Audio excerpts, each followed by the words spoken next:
Umezute wa muntu w'Imana. I'm okay. Are you okay? Yes. Hey, can you read or speak in English? No speaking English, I'm speaking Kinyarwanda.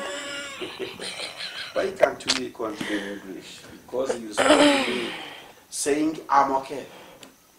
Are you ready to speak English? No. No. To speak Kinyarwanda. Let's speak Kinyarwanda. Yes. Uvuga umuntu mu rwifu nawe mu rw'amashuba kuriho. Ubifata uko byumva ariko uvuga umuntu mu rw'imyenda nawe mu rw'inkweto bakuriho. Uwo muntu rero uzafata igihe cyo kukuvugaho ntazakubabaze. Bamuriho numwe we ni batanu bari kumukuvugira. Wowe uri kunyigisha hano nawe hari abari kugusobanura nawe bari kugusesengura neza.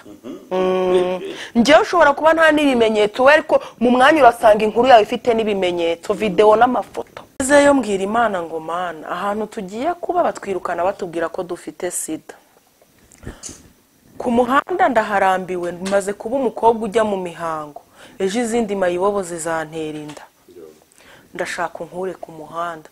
Ndagira ngo ntangariza abasore mukunda amaboroke yo mu gishanga nayo mu makaro nayo kurya cyenda mukunda na za kaminuza. Niza abandi sizanyu.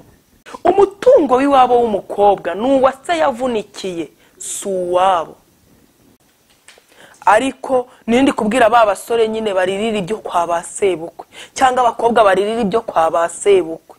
Nje numva ikiza wakora ukajya gushaka uwo mukobwa ufite kaminuza byibuze nawe wibitseho segonderi. Nge rero mu butayu sinigeze nsaba umusoro ufite amashuri cyangwa iki. Ngewe najyaga nteretwa n'abahinzi abatwazi b'amagara bakarasi hano niko tubita. Sinari kwigondera n'umumotari. N'umusoro ufite igare ryiwe ntago ngiye yari kunyemera. Ariko Imana yo mu butayu ya nshuti nziza Yesu mugendana ntigusige. Mwabakobwa Yesu ni inshuti nziza. Yesu akubera umuranga bike. Yesu akubera umuranga. Yesu agutera pasi ibintu bikagenda neza. Pasi ya Yesu ntiyabamo iyo menya. Nta iyo menya iyo ibamo. Nta kwicuza ibamo. Pasi ya Yesu ibintu byose biza bihuje na guzawe. Umukobwa w'amaboko atareshya, umukobwa w'imyate, umukobwa w'amashuri 3 ya primaire. Imana iragenda imurobanurira umusore mwi. Nkunda kubwira abantu ngo mfite umugabo mwiza ku buryo niyo turyamye nijoro ngiye mfata telefone yanjye nkamumurika. Yasinziriye.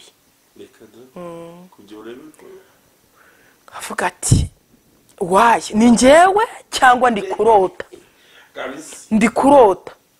Hagenge ngenda mu nzira nkagati se umunsi nakangutse ngasanga uyu mugabo atari uwanjye Mana nzerekerayo. Yesu ni uza gahisha imyate. Yesu ni uza amaboko atareshya akayareshyeshya. Yesu ni uza igihanga akakerekana mwinyinya imyate akayigaragaza mwamaribori. Uwo ni Yesu nta wundi muntu wabikora. Nta wundi muranga wagukorera ibyo bintu. Ntawe. Habe na nyoko wanyu. Habe n'amafaranga yasiko ntiyagukuraho inenge. Wa mukobwa biva ku giti ujye ku muntu. Yesu afite abantu. Yesu afite abantu bari seriye. Mujya mukoresha imvugo z'ubu ngo nabatipe. Yesu afite abatipe bari seriye. Tuzaza bakubaza ngo none se ngo bite ngo Yesu afite abantu. Nubwo itorero n'abakristo bubu basigaye babeshyanya n'indyarye ebyiri ziryaryanya koko se ko harukaza ubeshya itorero kukijijwe wapfa bakakubeshya kugiye mu ijuru. Hari utwaho ukora wowe mu mpfupfu zawe mwarimu na pasiteri ntibatumenye. Ukanywa inzoga iriya ukabyara abana iriya ugasambana iriya pasiteri ntabimenye ugapfukira umukristo udatenze urya n'igaburo ryera. Uba warabeshye pasiteri warabeshye itorero kukijijwe. Umunsi wapfuye tuzakusomera inzandiko z'abakristo bashyingurwa gikristo ariko natwe tukubeshye kugiye mu ijuru. Oya ngo umupfu wo mu idini ngo yibeshye ubugingo mu itorero rya Kristo. Urakoze cyane. Ariko hari ibintu bajya bibeshye ntikagaragarira inyuma. Ntikagaragarira mu ikazu. Ntikagaragarira ko wambaye impeta. hari abagore benshi bambaye impeta batuma abagabo barara badasinziriye, hari abagabo benshi batajya bazikuramo ariko abagore babo badasinzira, hari abavuga butumwa birirwa kuri aritari ariko abagore babo badasinzira, bifuza ko bakihorera mu rusengero kuri aritari.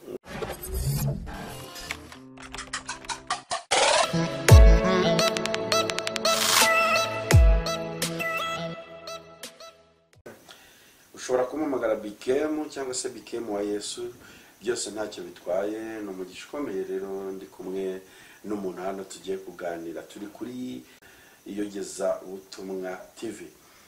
Twajeho mu kiganiro muri aka kanya, ni ikiganiro cy'umugisha, ni ikiganiro nzi ko muza kungukiramo ibintu byinshi bitandukanye, kuko uyu muntu abantu ramaze iminsi babaza ari hehe, asigaye abaye ko mudaherutse kumuzana, ariko twagira umugisha n'Imana tumuguyeho ariko bitari igitumo kuko twamuhamagaye turabanza turamuteguza cyane. Ubwashize turi kumwe yatangaje ibintu bikomeye, mbona mubigizeho comment nyinshi cyane, avuga iby'abantu babombora, navuga kuntu ari ikibombe, niba ari ikibombe, niba ari ikigirenade cya Yesu. Ubwo rero mana yanjye, Imana imbere maso, sinzi nagiza kunturikana muri iki kiganiro. Umeze ute wa muntu w'Imana? I'm okay. Are you okay? Yes. Hey, can we read our speech in English? No speaking English, I'm speaking Kinyarwanda. Why can't we continue in English? Because you spoke to me saying I'm okay. Are you ready to speak English? No. No. To speak Kinyarwanda. Let's speak Kinyarwanda. Yes. Urakoze cyane, ndakubona urasa neza nk'ibisanzwe, wambaye neza, ariko ndabona hari byinshi byahindutse. Ndakubona uri no kwinjira mu gice cy'abadepite, sinzi igihe waviriye muri minisiteri.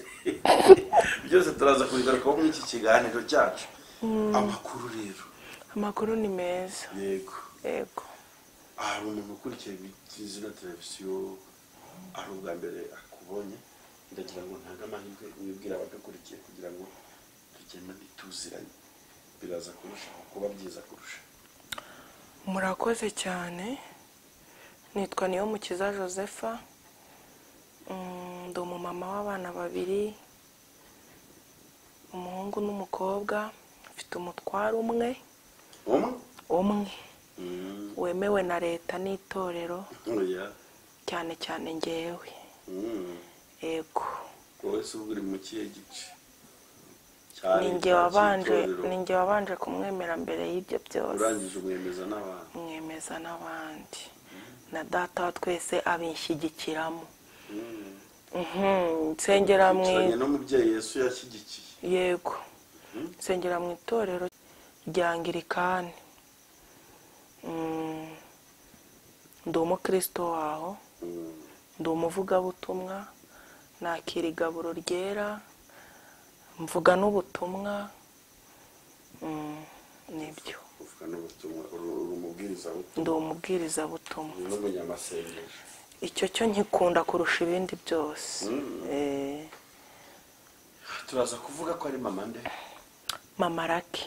Mama Lucky. Urakoze Mama Lucky kutwibwira kandi turabyishimiye.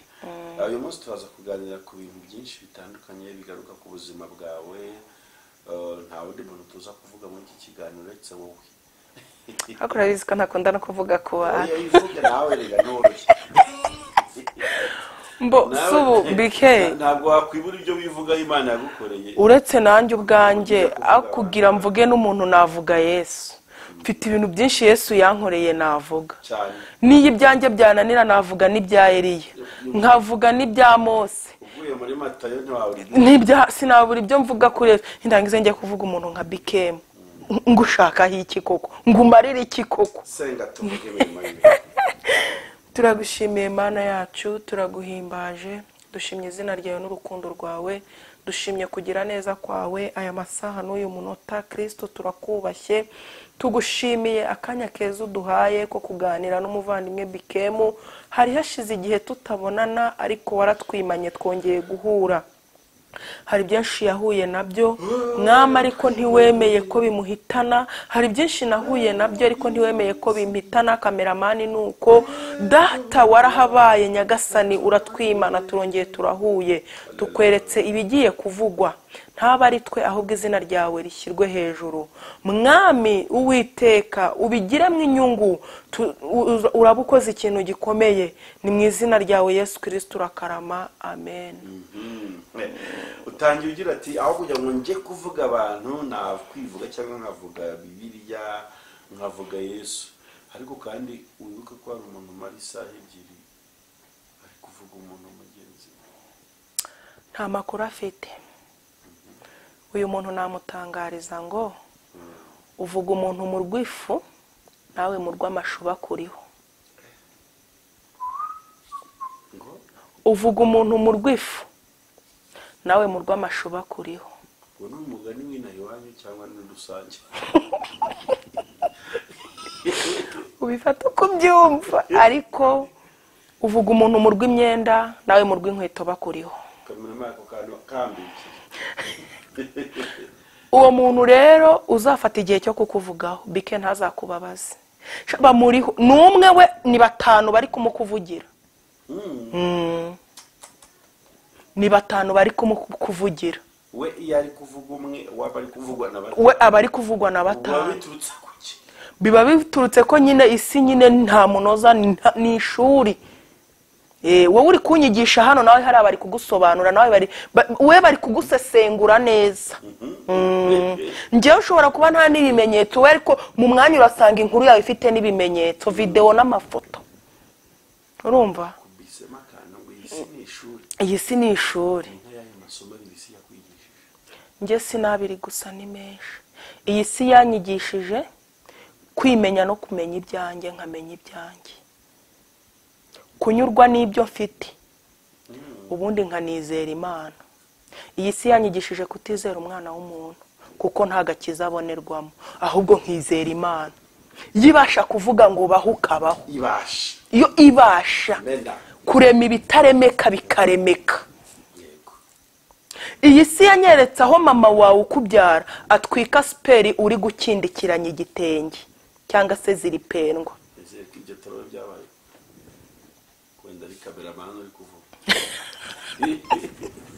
Kandi njya mvuga iby'abandi njye mvuga ibyanjye. Mbega ibintu byose isi yakwigishije ni wowe ubivuga rwose. Mama wawe ukubyara atwika siperi akabona ko zacuye zitakiri izo kwambarwa, akabwira umukozi we runaka twika iyo myanda. Wowe umwana yakuye mu nda yonkeje urimo uragenda usabiriza wafunguriye mu gitondo akabigaburira imbwa. Iyo isi ni ishuri. Ibasha kukwibagiza umwana wabyaye. Iyo ni isi ni ishuri. Icyakora nyuma y'ibyo byose hari umugabo witwa Yesu ubasha kugukura aho hantu, ubasha kumukwibutsa. Bike Yesu atandengeye ntago wandengeye. Yesu atanze nitangaza abango mwisaba rushye n'abaremye. Nimuze. Niyigeze arobantu. Nimuze musange. Ni nka Peridofu yarahamagaye ati yego nimuze musange mbaruhure, ariko hari kondisiyo. Yesu wowe utaravuga kondisiyo mu kanya tugiye kuva imuzi ibintu uvuze. Yesu kuri wowe wamwakiriye nkande cyangwa nk'iki? Ajya kuza abantu bamuhanura. Yesaya yamubonye mu buryo bwinshi. Yego. Yakoze itangazo aravuga ngo nuko umwana yatavukiye, duha umwana w'umuhungu azitwa igitangaza, umujyana, data wa twese, umwami w'amahoro, Imana ikomeye. Wowe muri ibyo bice yakuryohera kurusha ahandi?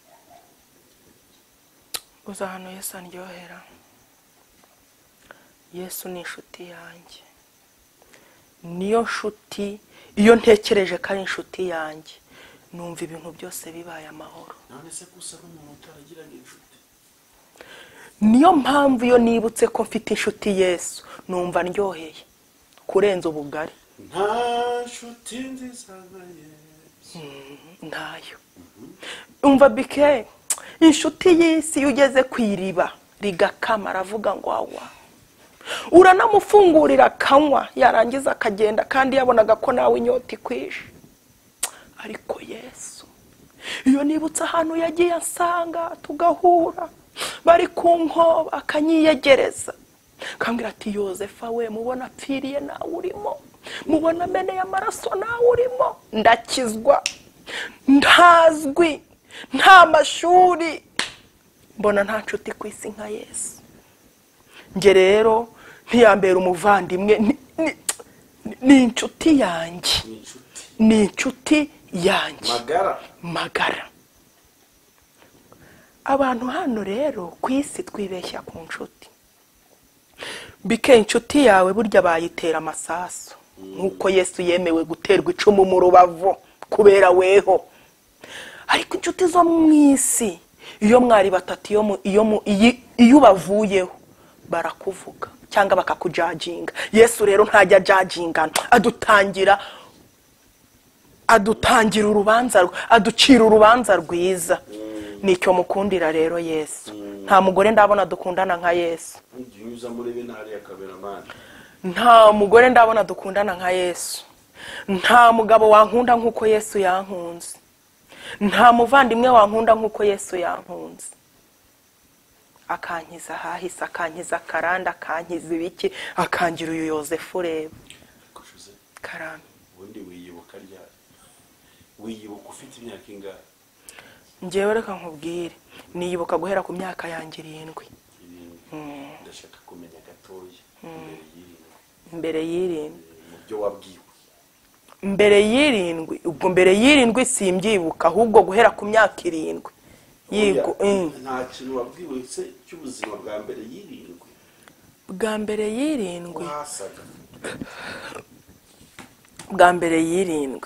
Bakubwiye ko Joseph wa mbere y'7 yarameze uti. Okay. Yes. Okay, urakoze cyane. Jose wa mbere y'7 yavutse aragahinja nkuko izindi mpinja zivuka. Ageze ku isi ku kwezi kumwe bamuvuna akaboko. Wari uri mu mwuka. Kwa kundi bavuna impinja yego.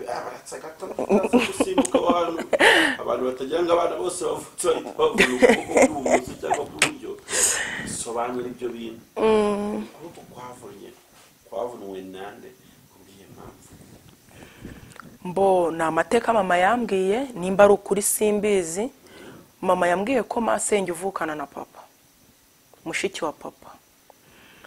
Yansanze ahantu mu murima, urabona mu giturage baryamisha utwana mu murima iyo bagiye guhinga. Bari kubagara amashaza. Mushiki wa papa nsanga ahantu munsi y'igiti nari ndyamye ndagahinja, papa na mama bari mu murima.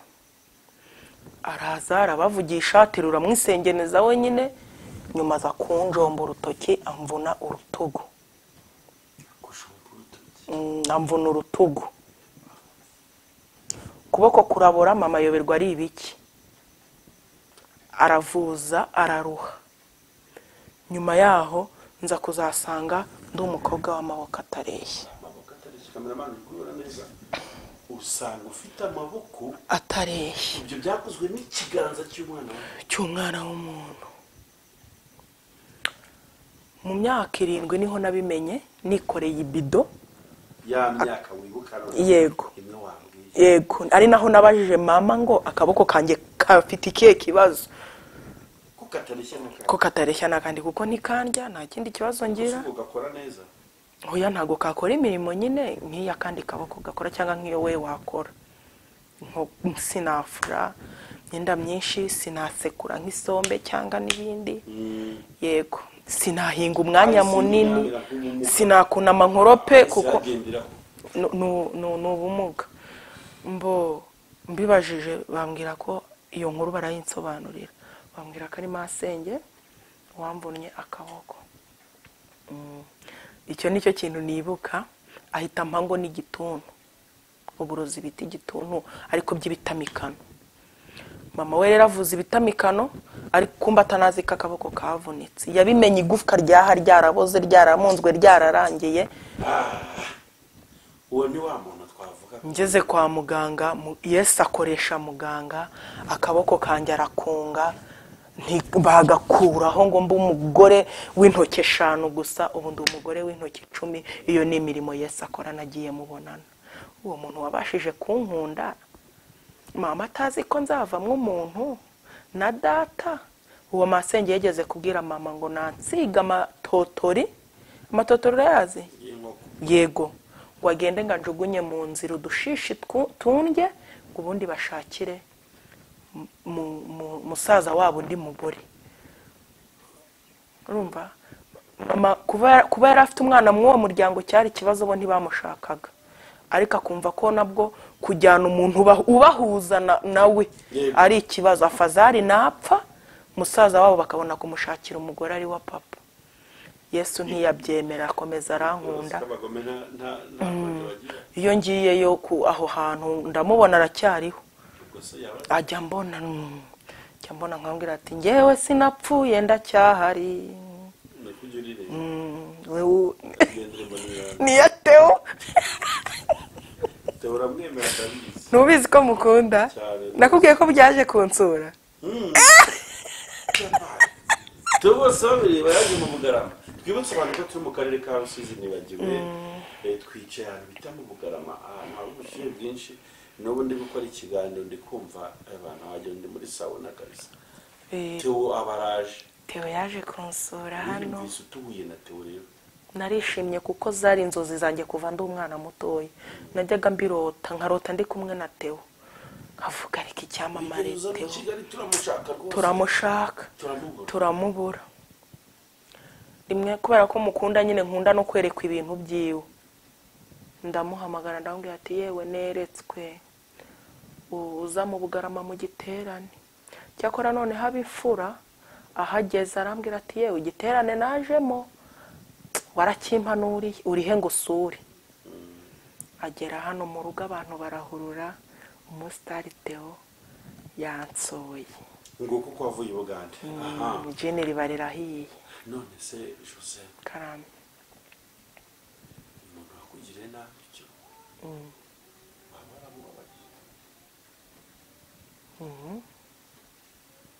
Nyiri umukobwa abasore barambegaga cyane. Nkumva ntazamubabarira. Bakanziza banandangirana ngo wa mukobwa akaboko katareshya nakandi. Cyari cyo kimenyetso kikugaragaza mu bandi bakobwa. Bikambabaza. Umusore yajya kunyereka iwabo, urana hano ni mu giturage batunzwe no guhinga, nka nyina w'umusore ati se nkuriya azahinga. Turi amaboko atareshya azahinga, ati se azagufurira. Nyine nkumva ni ipfunwe. Icyakora nyuma yaho mboneye umugabo nkunda akankundira amaboko atareshya yanjye n'ibindi byinshi. Ipfunwe ryararangiye. Ryararangiye ntibikinteye ipfunwe nanabivugaho. Mbere sinari kubivugaho, nahoraga nanambaye ibintu birebire bigahisha, ariko ubu nanakagaragaza nta kibazo. Wabyemeye, sinkeneye ko banseka, sinkeneye ko babivuga, ntabwo babinteye. Mfite umuntu wabyemeye abyishyira. Aha urakoze cyane. Reka tuzi nyuma gatoya kugira ngo dukomeze twumva amashimwe y'Imana. Ndashatse ko dufata ikiganiro cyawe cy'ubuhamya bw'ibyakubaye, bw'ibyo wanyuzemo, tukabihuza n'ishusho y'uyu munsi, tugaha Imana icyubahiro. Jose wo mu myaka 7 gukomeza noneho mu buzima wibuka, ni biki amaso yawe yarebaga wabikuyemo y'aya mashimwe? Jose wo mu myaka 7 kugeza kuri mama wawe yakubwiye ibyakubayeho uvuye kuvoma cyagiye, ati se mama kumbona nikoreye ibidori kagwa byagenze uti kwa bimeze uti amaze kugusobanurira ishusho y'ubuzima none yakomeje ute? Mbo Jose kuva ku myaka 7 kugera nko ku myaka 18, kuko ndakeka ariho nabonye umugabo cyangwa 19 gutyo. Amaso ya Jose yabonye ibintu bibi cyane biruta imyaka afite.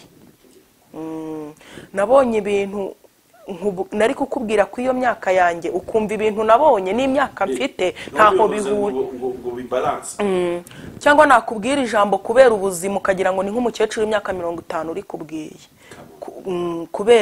kubera ibyo bintu amaso ya Jose yabonye.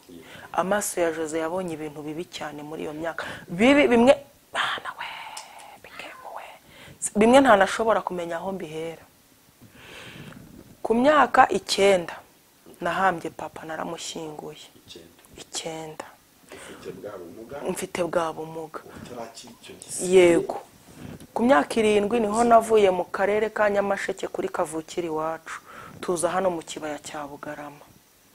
Tuje hano mu kibaya cya Bugarama hashize imyaka 2 papa arapfa, mba mfite imyaka ingahe 9 niho nashyinguye data ku myaka 9. Papa apfa turabimukira, nta telefone ntaki aribarwa zikora, nta data wacu nabonye ku kiriyo cya papa, nta masenge, nta muyomba, ntaki. Papa yashyinguye n'abaturanyi n'ikigo cya gisirikare twari duturanye. N'inkwi ndabyibuka nari mutariki inkwi zacanywe ku kiriyo cya papa zazanywe n'abasirikare. Mu myaka 9 ishize mama papa yaradusigiye ngo aturere, ahita afatwa n'uburwayi bwa sida. Arwara sida mama wanjye imyaka 3.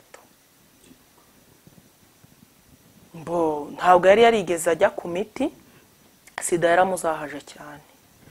Namaze imyaka 3 kuva uwo munsi ku iyo myaka 11 natangiye gutunga urugo. 11 mvamwo umupapa, mvamwo umumama, mvamwo umuvandimwe. Mvamo n'umwana, navuyemo umwana wa mama, mubera se mubera nyina, musaza wanjye mubera umuvandimwe, mubera se mubera nyina. Nari ntunze umuryango w'abantu 3 nanjye ndimo. Ku myaka yawe 11? Ku myaka yanjye 11. Mbere yo gushyingura papa nari maze gushyingura abavandimwe 3 ku myaka 9. Nyuma y'imyaka 9 rero naje kurwaza mama imyaka 3 aba mu nzu, buri kimwe cyose agikorera ahari. Buri kimwe cyose agikorera ahari. Sida ya kera ntibayivugaga, yari iteye isoni. N'abana ntitwari tuyizi. Namurwaje iyo myaka yose ntanazi kari yarwaye. Ntanazi kari yarwaye. Nabimenye habura ibyumweru 3 apfe ngagiye kwa muganga, ndi kujya mumesera bakampaga abaganga. Avuga se ko muri kumpagaza kumesera mama ngo utandura uburwayi arwaye. Nyuma yaranapfuye nza kubaza abantu atubundi indwara umuntu arwara bakaguhaga kwa muganga gutazandura urwaje umuntu niyi, ati ni sida. Mama naramurwaje, nkajya njya kudeya muri Kongo ahantu bita mu Gatogota, ni uca hano kuyu mupaka hano Kamanyora Bugarama na Kongo, ariko akamanyora. Ku myaka 11 byari ibintu biteye ubwoba bitanashoboka, kuko ndabyibuka yafashwe niga mu wa 2 primaire. Ihinga ryarangira nkajya kubagara umuceri mu gishanga. Ni imirimo mibi gayitse, haba no ku mugore ukuze. Imana izayindinde sinzongere kuyikora, yewe n'umwana wanjye, n'umuntu wese wasenze Imana ntazayikore.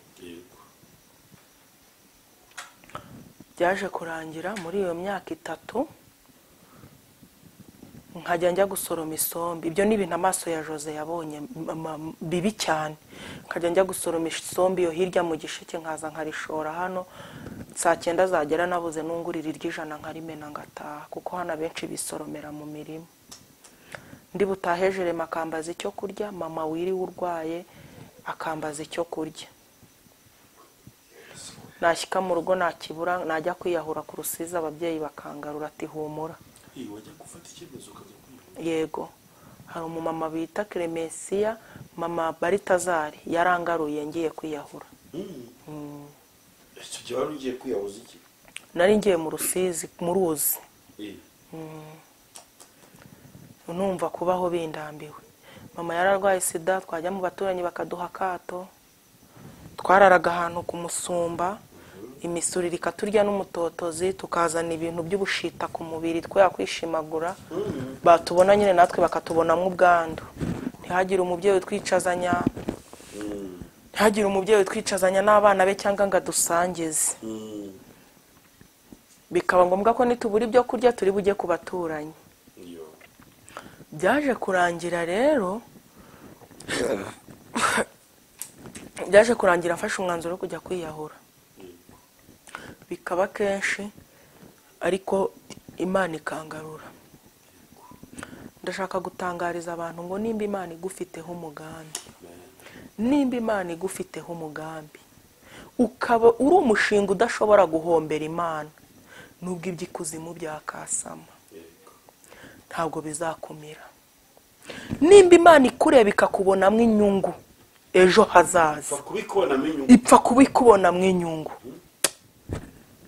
bike nubwo amahanga yose yaterana ku bwawe, ntabwo yaguhomba, ntabwo yakurekura gutyo. Nubwo baguta mu rwobo rw'intare zishonje, ntabwo zaguhekenya, izazibumba umunwa, kuko uri uw'umumaro mu gihe kizaza. Uyu mudamu mureba imbere zanyu, wenda kuba byumvisha ubwa mbere,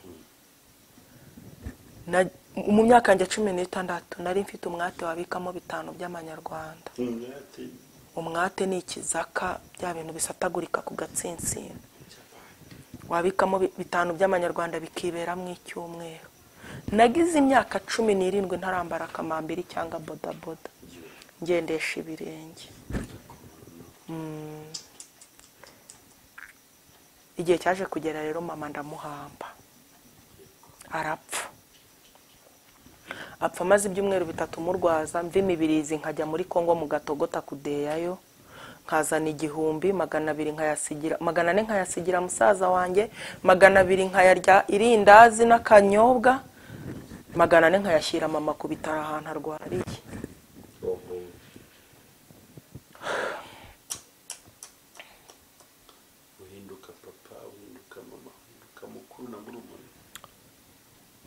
Bike narafashe umwanzuro ko ntazongera gusubira muri iyi nkuru.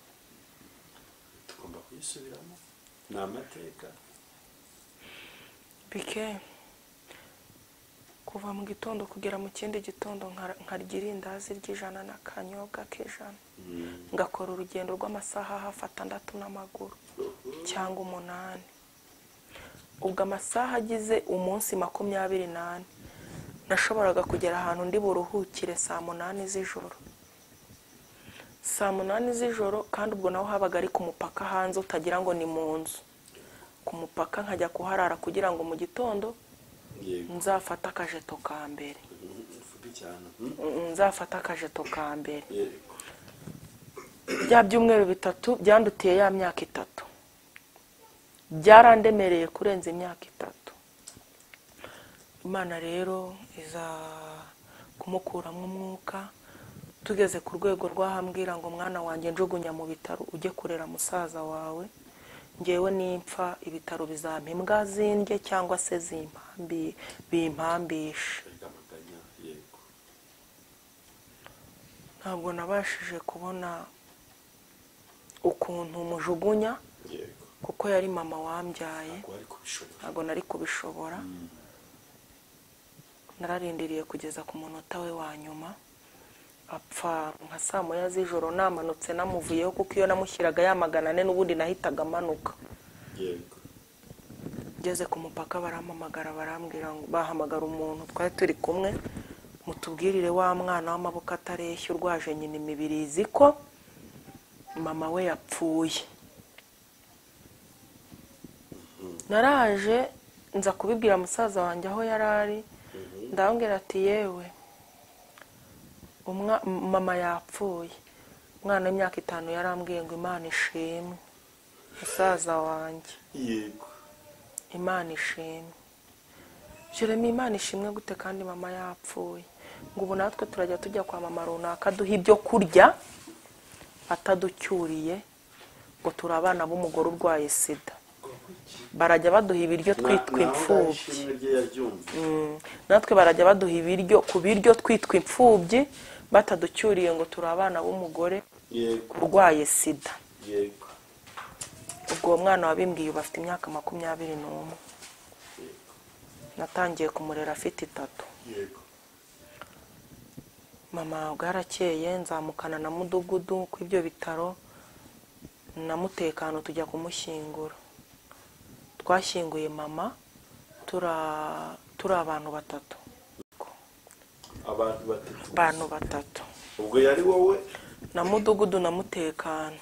Aho mu muryango se ntago nzaho mama avuka kugeza uyu munsi. Numva ko ari ku Kibuye mu Bisesero gusa. Ko wumva nabyo? Yego, ntago mazi sindahagera. Nta muvandimwe we nzi, ntawe nzi. Nta nyogokuru ubyara mama, nta sogokuru ubyara mama nzi. Icyakora biwabo wa papa bo ndabazi, ariko ku munsi w'urupfu rwa mama nabo ntabo nabonye, ariko no kurwa papa ntabo nari nabonye. Yesu niwe nshuti nziza izahorana natwe. Yesu niwe data wacu mwiza, Yesu niwe muyomba mwiza, Yesu niwe wakuvira mu ibyo byose bike. Ndashaka kubwira abantu muri iki kiganiro ngo nimukura amaso ku bantu. Nujya no gutakira bike mubanze ubisengera Imana. Urumva we ntabwo ari kwiringira abantu na gato kuko nta naho wari. Bike ninde koko nari kwiringira? Ntawe. Kuva hano ugera Nyamasheke ahantu navuye ni 4,000. Ubwo rero sinari gutegesha 4 nabuze na 2 bingeza aho mama ndi bumushyingurire. Ngeze ku bitaro rero mudugudu ati urabona ndi munini, yari umugabo ungana nkuko kwawe. Ninjya kwiyereka abaganga barambwira nishyure fagitire ya mama wawe, wegenda usabe mama wawe. Ese muyobozi ni musaba ndamwiteruza biragenda utati wegenda niba muguha wenginga umutaravayeri mu mucisha hariya ku cyanzo cy'ibitaro. Turaba turi hano inyuma y'ibitaro tumufatire hano. Naragiye mfata mama amaboko n'umutaravayeri w'umumama ndamwinginga amfatira mama amaboko amaguru, birangiye ngirute turamusohora.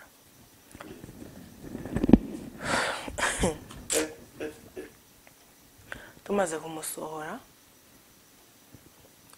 tubona igihe nari ndi kumusaba nsanga ahantu bari gucukurira undi muntu imvura iragwa, iguye barayisiga.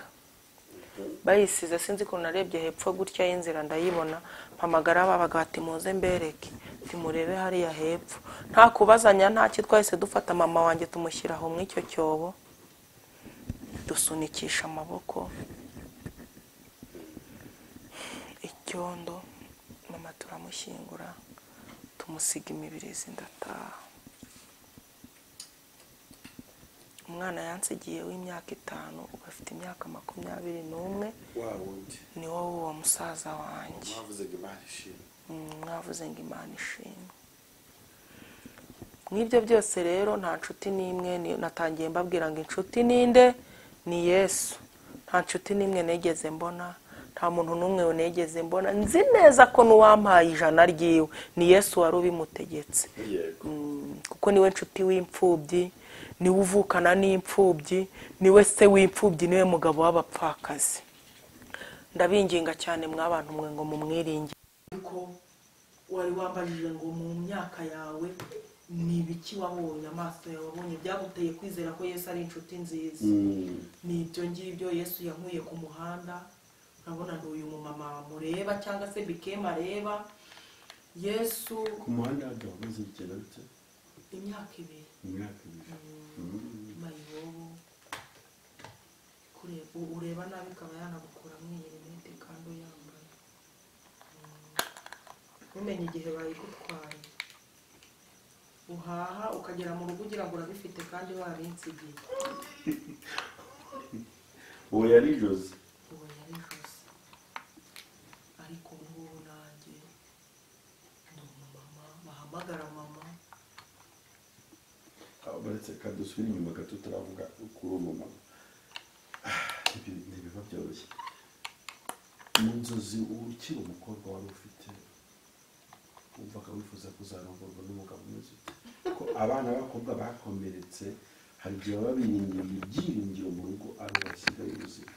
Wowe washushanyaga umugabo wawe? njye natangiye gusengera umugabo mfite imyaka 15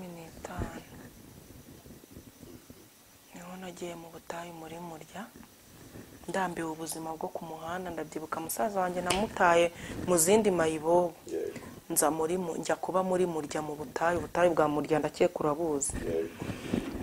Ngezeyo mbwira Imana ngo Mana ahantu tugiye kuba batwirukana batubwira ko dufite sida. Ku muhanda ndaharambiwe maze kuba umukobwa ujya mu mihango ejo izindi mayibobo zizantera inda.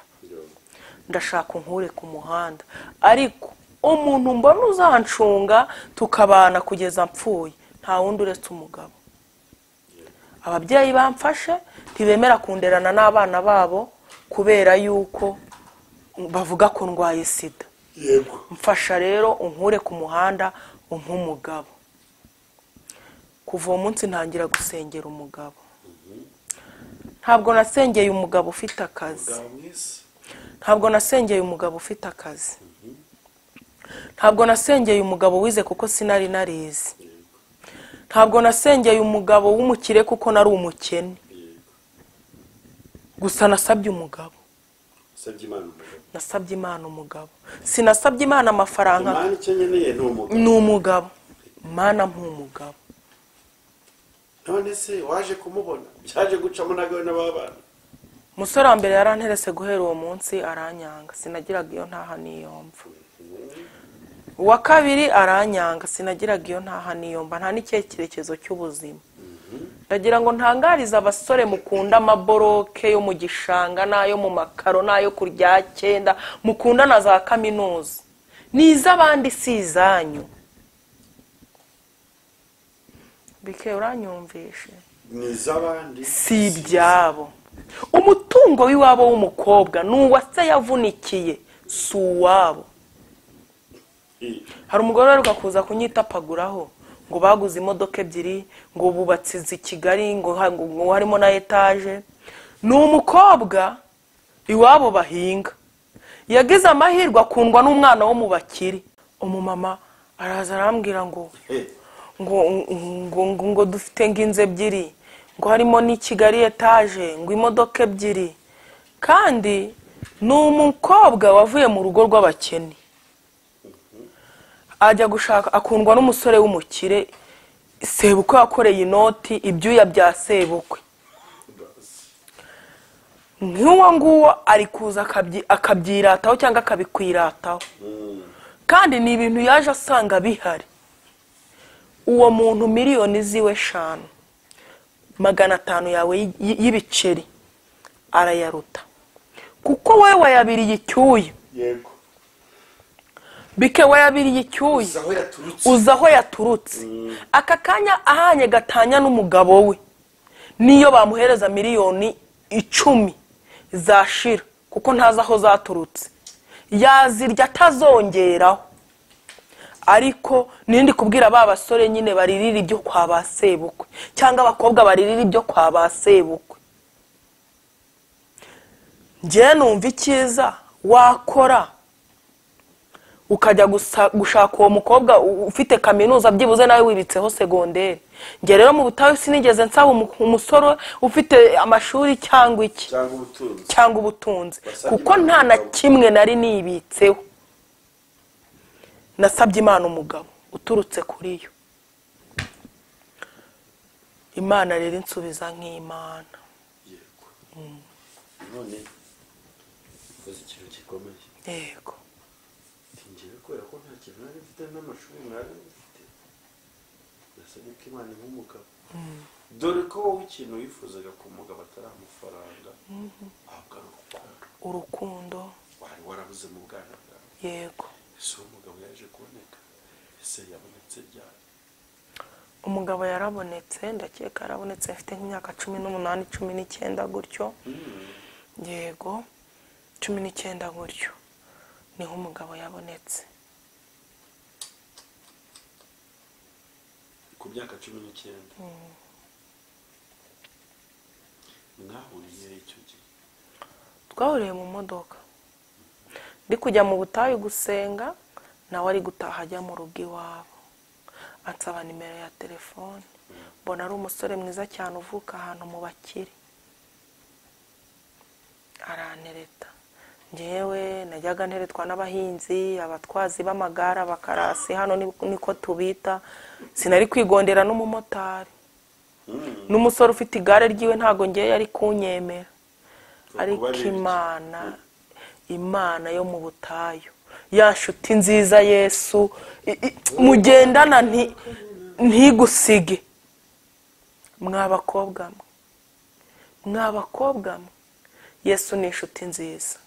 Yesu akubera umuranga bike, Yesu akubera umuranga, Yesu agutera pasi ibintu bikagenda neza.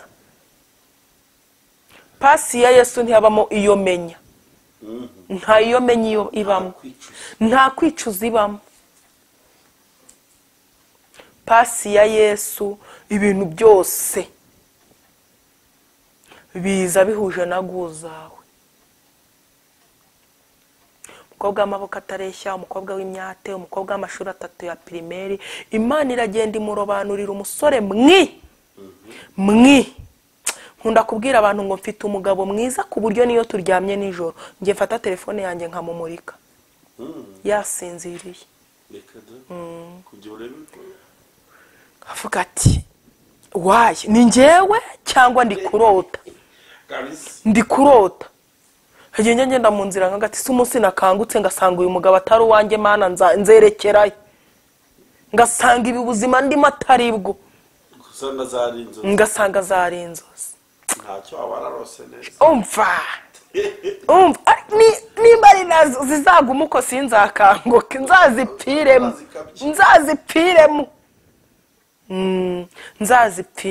Bike umugabo wawe ibintu arabizi. Njya mbimubwira nk'ngati mugabo wanjye uri mwiza, wankunze ndakwiriye. Njyewe nawe tujya dukunda kuvuga ku makupure, kanga sherira couple barahendanye, nkanga kumubwira ko namuhenze, ariko ndabizi ko namuhenze.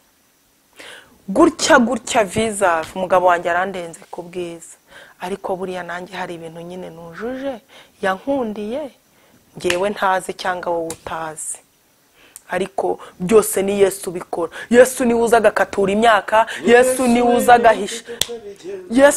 agahisha imyate, Yesu ni uza amaboko atareshya akayareshyeshya, Yesu ni uza igihanga akacyerekana mwinyinya, imyate akayigaragazamwo amaribori. Uwo ni Yesu, nta wundi muntu wabikora, nta wundi muranga wagukorera ibyo bintu bike. Ntawe bike, ntawe.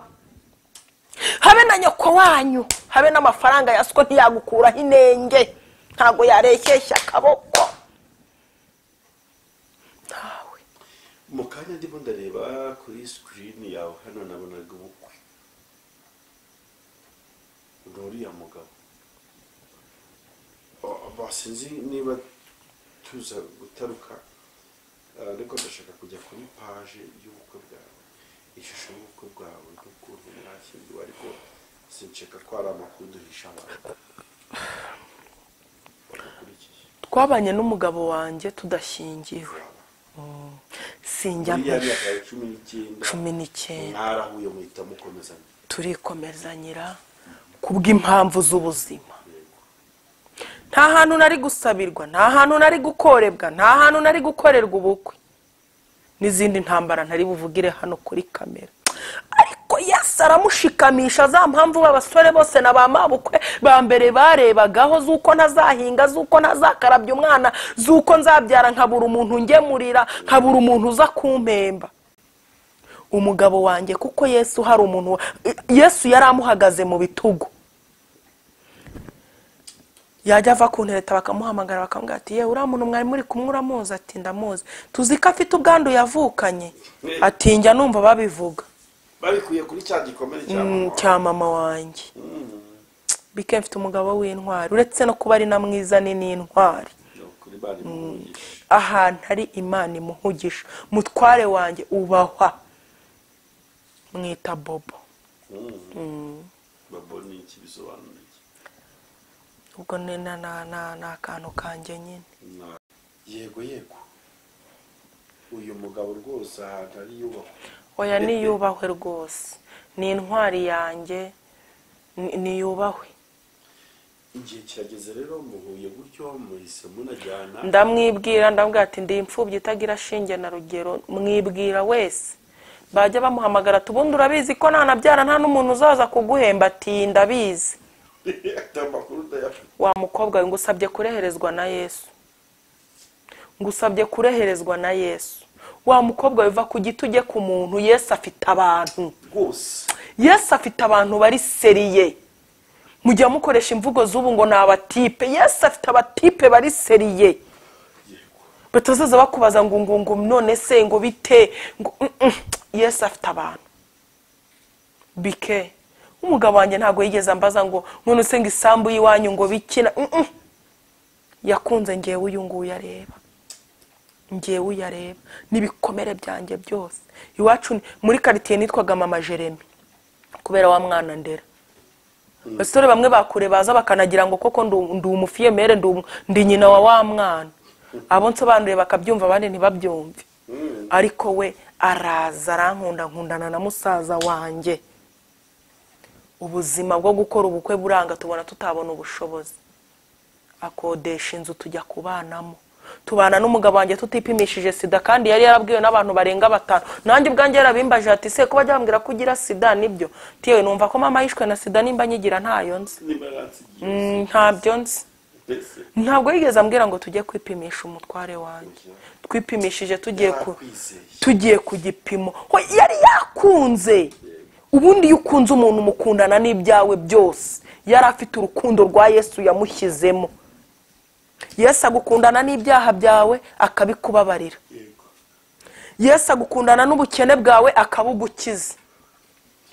Urumva Bike? Yesu agukundana n'icyangiro cyawe akakigukuraho, akagusiga igikundiro, abantu bakagukunda. Nanjye kuko yari ari mu rukundo rwa Yesu yankundanye ibibi byanjye byose.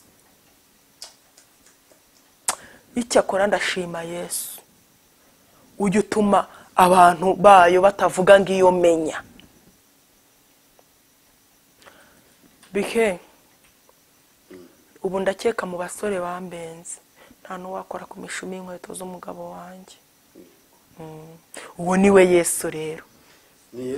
N'abagore babo bashatse nanjye nta wakora ku mishumi y'inkweto zabo, kandi bari babagore bagenda uwo munsi wasabye bakaguha igipimo cy'ikawa kiva hano kikagera iriya. Ariko ibyo byose Yesu atesha agaciro kugira ngo yubake ibye. Turimo tugisatira n'umusozo w'ikiganiro cyacu. Noneho mwamaze igihe kingana cy'ubwo buzima, mwabitekereje ryari ko nose ndeba ubukwe hano byaje kugenda tugo mukuruko. Narabyaye imfura ya mbere yacu y'umuhungu, njyana n'uwa kabiri. Nta pupa ry'isezerano nari mfite. Icyakora iyo nabaga ndi mu butayu naravuga ngo Yesu we uzaza unca uwo mugozi umboshye umutima mbona uko ngukorera. Kuko umuntu uri inyuma y'itorero ntaba yemerewe kuvugira Imana. Umuntu uri inyuma y'itorero ntashyingurwa n'itorero yapfuye. Ntabwo nasabaga gushyingirwa. Ntabwo nasabaga gushyingirwa ngo kuko ngo bigaragaze ko umugabo nkunda. Nari mbizi ko umugabo wanjye nkunda mfite ikimenyetso kirenga kimwe. Ahubwo nasabaga Imana gushyingirwa kugira ngo mbashe gusohoza gukiranuka. Nongere njye imbere mu itorero nitwa umukristo. Abantu bari inyuma y'itorero basenga Imana bakura inyuma y'itorero. Inyuma ni habi. Nubwo n'abapagani baba mu itorero, ariko afazari.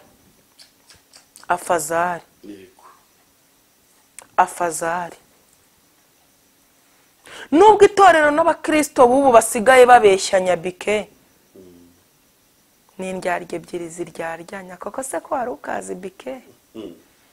Ubeshya itorero ko ukijijwe wapfa bakakubeshya ko ugiye mu ijuru. Iryo ni idini. Ubeshya idini ko ukijijwe wapfa bakakubeshya ko ugiye mu ijuru. Hoya ariko Bike turetse n'idini n'itorero hari utwaho ukora wowe mu mpfupfu zawe mwarimu na pasiteri ntibatumenye, ukanywa inzoga iriya ukabyara abana iriya ugasambana iriya pasiteri ntabimenye, ugapfukira umukristo udatenze urya n'igaburo ryera, uba warabeshye pasiteri, warabeshye itorero ko ukijijwe. Umunsi wapfuye tuzakusomera inzandiko z'abakristo bashyingurwe gikristo, ariko natwe tukubeshye ko ugiye mu ijuru. oya ngo umupfu wo mu idini ngo yibeshye ubugingo mu itorero rya Kristo. Urakoze cyane. Njyewe rero nasengeye kuba mu itorero atari ukugira ngo mbeshyane n'itorero turyaryane, ahubwo ari ukugira ngo muri rya torero Kristo azaza gutwara nanjye njyemo. Azaza uri mu nzira mbi. Aramururiye arashaka kubikubwira. Yego. Kuba mu itorero ni byiza mwaba Kristo, ariko bikaba byiza muribayemo mutabamba amaboko ngo abandi batinjira, mukaribamo muri abantu batuma abandi bifuza kurizamo. Nk'uko indirimbo itubwira ngo buri muntu mu itorero aba uwejejwe muri ryo, ukera ingeso zituma hari uwifuza kuza ahantu uri. Yego, kubera ubutumwa uvuga, kubera ingeso zawe. None se Joseph, karame, nduhereze gatoya ku ishusho y'ubukwe bwawe. Bwabaye ryari? Nayahe mashimwe akuye nyuma y'ubwo buzima bwose? Ubukwe bwanjye bwabaye ku itariki 28 z'ukwa munani. Ko tuzabubasangiza. Yego. 28 z'ukwa munani 2022. Ni ubukwe bwari buhanuwe igihe kinini n'abahanuzi. Nta jambo na rimwe Imana ivuga ngo rihere. Nta jambo na rimwe Imana ivuga ngo rihere. Icyakora ushobora kuzahura n'ibigukerereza bigatuma utinda kurigeraho, ariko nta jambo na rimwe Imana ivuga ngo rihere. Imana yansezeranyije ubukwe mu mazi, insezeranya ubukwe mu mashyamba, insezeranya ubukwe mu nzira, insezeranya ubukwe mu masoko, insezeranya ubukwe mu byumba by'amasengesho. Irambwira ngo mwana wanjye nzagukorera ubukwe. Yarabikoze ku iyo tariki rero, tumaranye hafi imyaka 3 n'umugabo wanjye tubana. Rimwe twicaye arambwira ngo mugore mwiza ndashaka kugushyingirwa. Amarira n'agahinda ugira byo kuba inyuma y'itorero bikarangira. Yego. Yarabizi ko ntaririra ngo kugira ngo hari abagore hari abagore badasezeranye bubaha abagabo, n'ingo zabo zikaba zibanye neza. Bamara gusezerana kavuga ati po cyo nashakaga yari amasezerano, ubundi agatangira nawe akazinga garuka mbage. Umugabo wanjye yarabizi ko atari ibyo nkeneye, ahubwo yarabizi ko nshaka gukizwa neza, ubuhamya bwo mwisi, kuko ikiboshye mwisi no mwijuru kiba kiboshye. Hari ukuntu abantu bihumuriza ngo oya ikiboshye mwisi no mwijuru kiba kiboshye. Tuba turashyingiwe, uko arabutegura, abutegura nta bushobozi dufite, abutegura nta kintu na kimwe dufite. Njya gukora inkuru kuri channel yitwa Gerard Mbabazi, wenda nimba ari kumwamamariza umbabarire. Oya ntacyo bitwaye. Yego, ni umunyamakuru bita Gerard Mbabazi. Imana incira yego, Imana inciraho inzira, abantu barantwerera. Nari ndimo nsengera impete ebyiri y'umugabo wanjye n'agatimba gusa. Imana iduha ibirenze izo mpete ebyiri y'umugabo wanjye ni n'agatimba nari ndi gusaba n'ikoti ry'umugabo. Ngira icyo muvugaho.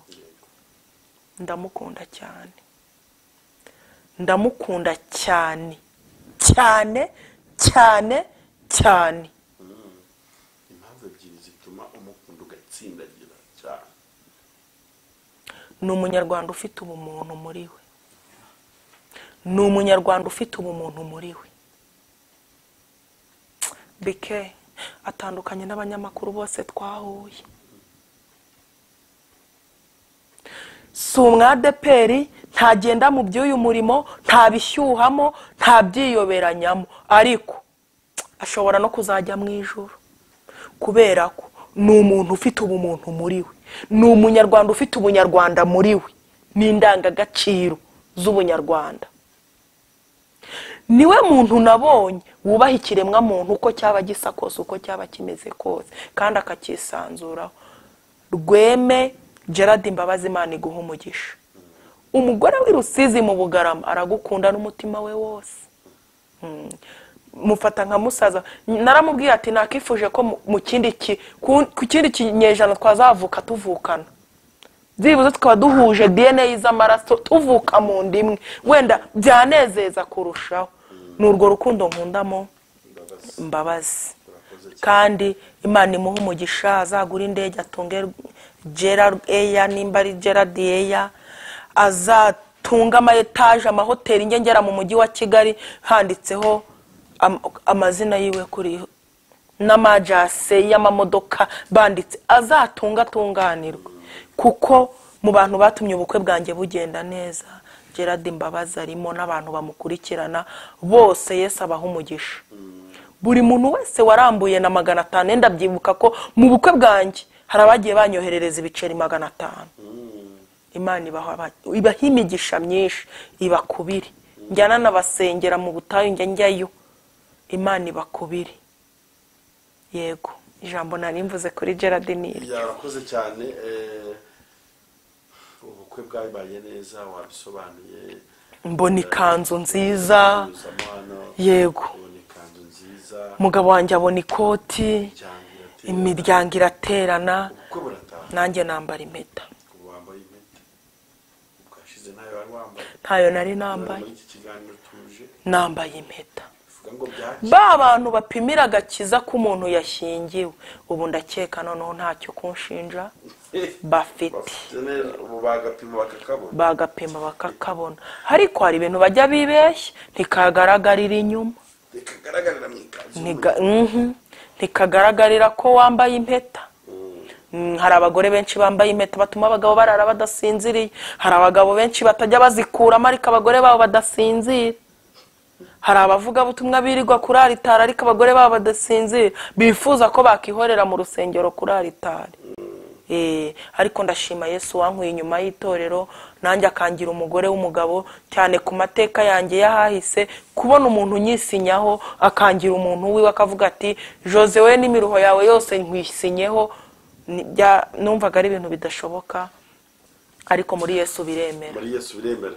Umutima wa Jose birumvikana, biranagaragara ko wuzuye amashimwe kubw'ubuzima yavuyemo, kandi navuga ngo saha gusa hari n'ahandi Imana igomba kuzakugeza haruse. Ibyo yakoze nibyo bitanga ibyiringiro ko n'ibisigaye izabikora.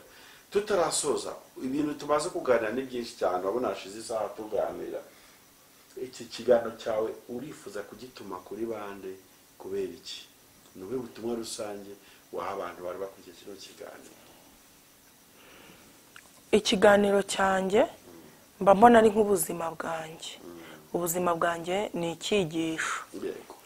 Iki kiganiro ndagituma wenda abana bo ku muhanda nta telefone bagira ngo bazarebe YouTube channel. Dutume toje azabatugerera inzahuke. Agenda ambwirira abana bo ku muhanda ngo nibahumure. Hari umugore mu Bugarama wari nkabo, ariko ubu nawe ni nyina w'abana kandi afite urugo atahamo, ntagakirara ku muhanda. Nibahumure mubo Yesu yabambiwe nabarimo. Ubundi abandi bantu natuma ni abantu bakijijwe nabi. Gukizwa nabi bitera umuvumo, gukizwa neza bitera umugisha. Igihe cyose uzaba ukijijwe neza, Yesu azakuba hafi. Amasengesho yawe ashobora kutazagira icyo agukorera ako kanya, ariko azagutera imbaraga zo gukomera. Ndabingingira ngo mukizwe neza. Haba guhera ku cyamamare kibasha kumva uru rurimi mvuze, ukaba uzura n'abapfuye, isi yose ikabikuzi.